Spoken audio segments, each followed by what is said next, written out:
Mimi namshukuru Mungu ametupatia nafasi, tumefika hapa kwa mara nyingine tena. Hapa mnakumbuka tulikuwa hapa karibu miaka 5 iliyopita.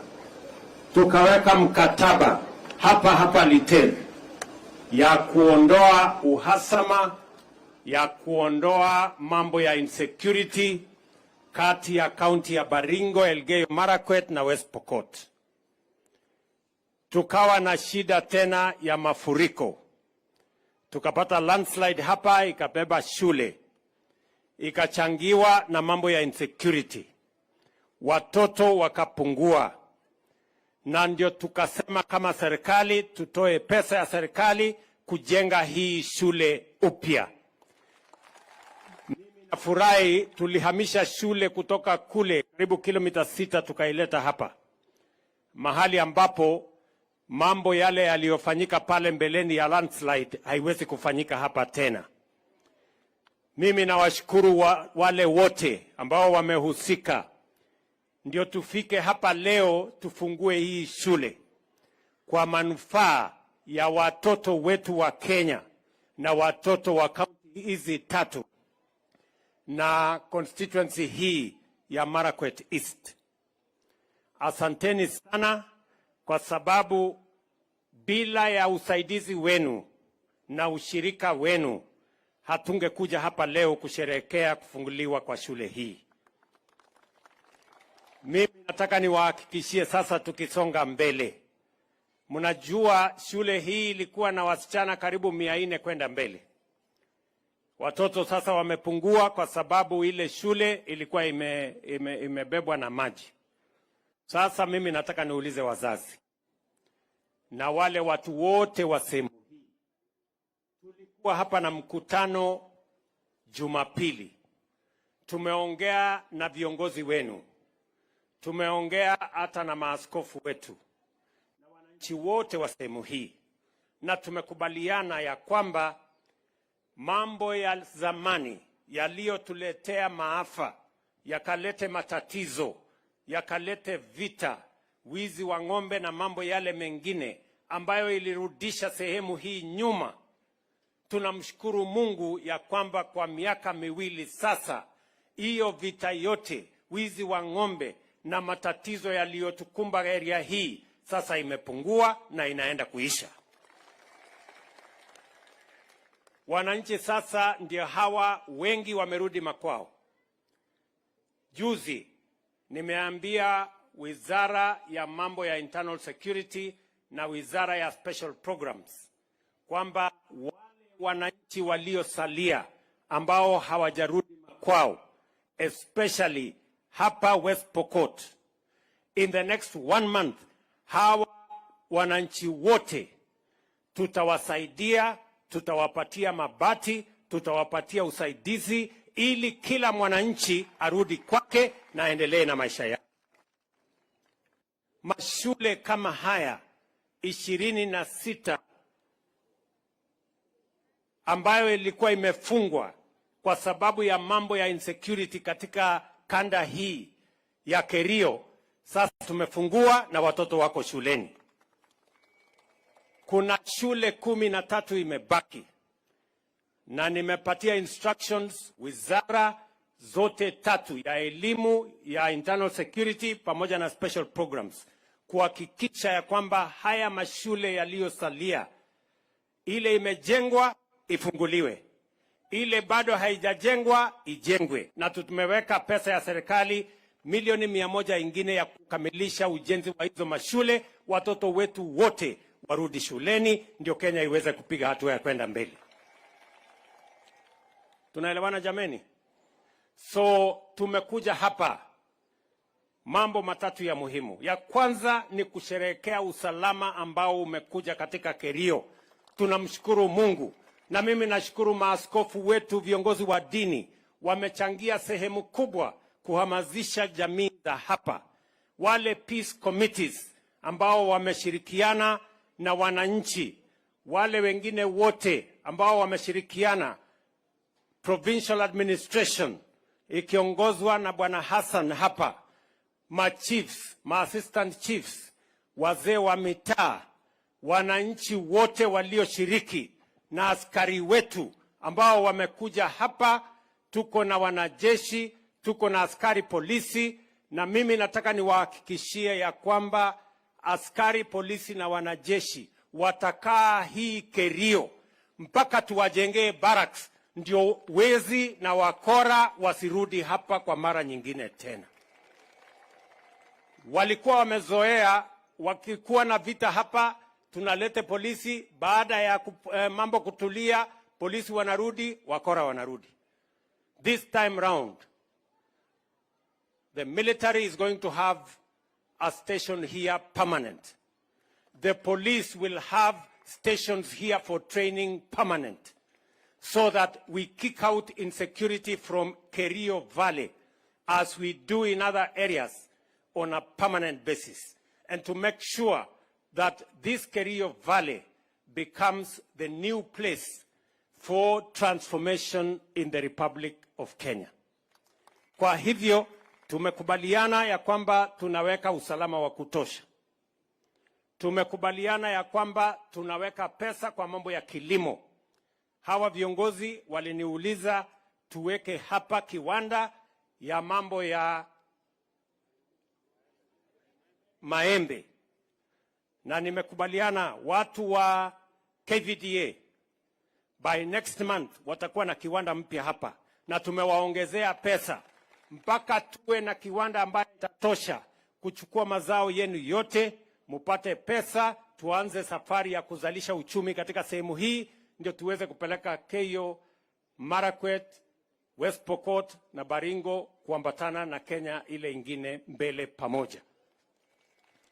Vile vile tumekubaliana ya kwamba shule kama hii, na ndio mimi nataka nitangaze hapa saa hizi ya kwamba wazazi, sasa tumejenga hii shule, tuko na laboratories ya kutosha, tuko na madarasa ya kutosha pale, tuko na dormitories ambayo bado iko na nafasi kubwa ya wasichana kuja kusoma hapa, na tutaongeza dormitory ingine pale, kwa sababu tunataka hii shule iwe na watoto wasiopungua 1,000. Hii shule hii ya Little Girls. Nimeambiwa na mwalimu mkuu ya kwamba hapa wazazi wanalipa shilingi 30,000, na nimesema kwa sababu wananchi wa sehemu hii wengi wameathirika na mambo ya insecurity, wameathirika na mambo ya floods, wengi hawana mapato ya kutosha. Tumekubaliana ya kwamba hiyo maneno ya school fees kwa muda tutaipunguza mpaka shilingi 5,000 peke yake.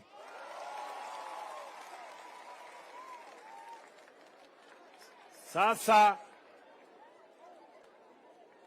hiyo sio shule hii peke yake. Hii shule ya Liter hapa, shule ya Cheptulel ng'ambo hiyo, na nimesema shule zingine 10 hapa katika ukanda huu wa Kerio, shule ambayo ita admit wanafunzi kutoka counties hizi 3, kwa sehemu hapa ambayo ilipata matatizo makubwa kutoka kule juu mpaka kule chini, between Kerio, in the Kerio Valley, between the counties of Baringo and the county of Elgeyo Marakwet and the county of West Pokot. 10 schools. We are going to build additional infrastructure and to reduce school fees, na tuhakikishe ya kwamba serikali, na waziri yuko hapa, waziri Beatrice yuko hapa. Huyu mama ndio mwe ako na chakula ya Kenya, huyu mama. Na nisema huyu mama sasa atapanga mambo ya chakula kwa shule ambayo itaunganisha Baringo, West Pokot, hapa Elgeyo Marakwet, Turkana na Samburu. Hiyo safari yote hiyo, we are starting with the first 10 schools. Serikali italeta chakula, hao wabunge tumekubaliana na wao waweke basari, wazazi walete tu shilingi 5,000 kwa mwaka. shilingi 1,500 kwa tamu. Sasa shilingi 1,500 kwa tamu utashindwa kulipa wewe mzazi? Mutalipa? Iko sawa? Sasa sikiza. Wale watoto wengine bado wako nyumbani. Sasa wako na nafasi hapa Liter. Wako na nafasi Cheptulel hapa na zile zingine shule zote, ili tuhakikishe affirmative action ya wale watoto waliobaki nyumbani kwa sababu ya insecurity na kwa sababu ya matatizo katika sehemu hii. We are going to provide food as government, as our contribution to make sure that learners come back to school. Haiwezekani ya kwamba miaka 4 iliyopita ama miaka 3 iliyopita watoto walikuwa 400, ati saa hii wamepungua imekuwa 100. Ni kwa sababu sio ya kwamba watoto wameenda mahali popote. Kuna watoto wako nyumbani, kuna watoto wamehamia sehemu zingine, kuna watoto wanahangaika. Ndio tumesema as a way of restating education in this place and making sure that no child in Kenya is left behind. Government of Kenya is going to provide food the whole year round in those 10 schools. Members of Parliament are going to allocate bursary. County governments are going to allocate bursary for whatever additional requirements for the school. And we are also going to provide infrastructure as government to make sure that no child in Kenya, because of insecurity or inability of their parents, is left behind. We want to have every child on board. Mumesikia nyinyi watu wa hapa Elgeyo Marakwet na watu ya nini. Sasa mimi nataka nisikie kuanzia next week watoto hapa wamekuja ya kutosha. Mutapanga namna hiyo? Mutapanga namna hiyo? Kazi ile ingine yote mniwachie pamoja na hao wabunge pamoja na wizara, tutashirikiana tuhakikishe kwamba watoto wa hapa wanasoma. Vile vile asubuhi ya leo results ya form 4 imetolewa leo, kuhakikisha ya kwamba sasa wanafunzi ingetolewa, kawaida inatolewa the first week of January, na ndio hivyo inafanyika leo. Na tumeanza kuona katika hiyo mitihani ambayo ilifanywa na wanafunzi wetu, mambo matatu ya muhimu yameonekana. Jambo la kwanza, ile kuajiri walimu 76,000 sasa imeanza kuonekana kwa matokeo ya mitihani. Matokeo ya mtihani mwaka huu yako bora kuliko ya mwaka uliopita. Jambo la pili, imeonekana ya kwamba wasichana ambao pale nyuma walikuwa wamebaki nyuma kidogo, sasa wasichana wa Kenya waliofanya mtihani ya form 4 ni wengi kuliko wavulana. Sio mzuri sana. Inamaanisha sasa pia tuko na mtihani ya kushughulikia boy child, kwa sababu hawa vijana wetu tunataka tuangalie wasipotee, wasiingie kwa mambo ya madawa, wasiingie kwa mambo ambayo yanarudisha maisha yao nyuma. Na ya tatu na ya muhimu, ile masomo ya sayansi ambayo pia ilikuwa imekwama kidogo. Tumeona sasa there is an improvement in all the STEM subjects including sciences, which is a positive development in our education system. Mimi nataka niwaambie wazazi, hata tukitoa mtihani leo, ya kwamba ile taratibu ya CBC, zile changamoto ambazo zilikuwa kule ndani na muliniuliza wakati wa uchaguzi tuzitatue, hiyo changamoto yote sasa tumekabiliana nayo. Watoto wetu wote wa grade 9 ambao walikuwa walikuwa wanangojea kwenda grade 9 for the first time. All our kids have reported in school. Na mimi nataka niwahakikishie wazazi, watoto wetu wote wako darasani. Hakuna mtoto ako nje ya darasa ya grade 9 vile tulielezana pamoja na nyinyi. Mimi nataka nishukuru Wizara ya Elimu, wamefanya sehemu yao. Nataka nishukuru MPs kupitia CDF, wamefanya sehemu yao. Tumejenga madarasa 13,000 mpya in the last 1 year. Imebaki madarasa chache karibu 3,000 ambayo itakamilika mwisho wa mwezi huu. Lakini hata tukingojea kukamilisha hizo madarasa, tumefanya mpango maalum kama serikali kuhakikisha ya kwamba watoto wetu wote wako na mahali ya kusoma, ili tuweze kuhakikisha kwamba tunatimiza malengo ya CBC, malengo ya mfumo ya elimu ya watoto wetu. Tuhakikisha kwamba our education responds to the needs and the requirements of the market and of the transformation of our country. Kwa hivyo, I want to assure all parents that the challenges that existed in CBC, the challenges that existed before, we are tackling them step by step. We have hired 76,000 teachers to close the gap on the student-teacher ratio. We have constructed an extra 13,000 classrooms to make sure that the transition to grade 8 proceeds. And I want to assure every parent that all our kids are in class, no student will be locked out of class, and our exams are being released today, showing a lot of improvement in STEM subjects, in cultural education, and in overall performance of our learners, because they are already responding to the interventions that we have made as a government of ensuring that there is learning material, there are teachers in school, and we are providing the rest of the infrastructure to make sure all our children get education and we leave no child behind. Kwa hivyo, tunataka tutembee pamoja namna hiyo. Nataka niwashukuru wale wote na niwaulize wazazi, hata wakati tunaweka pesa nyingi kama serikali, tumeweka zaidi ya bilioni 650 kusomesha hawa watoto wetu kutoka shule ya chekechea kule chini mpaka university.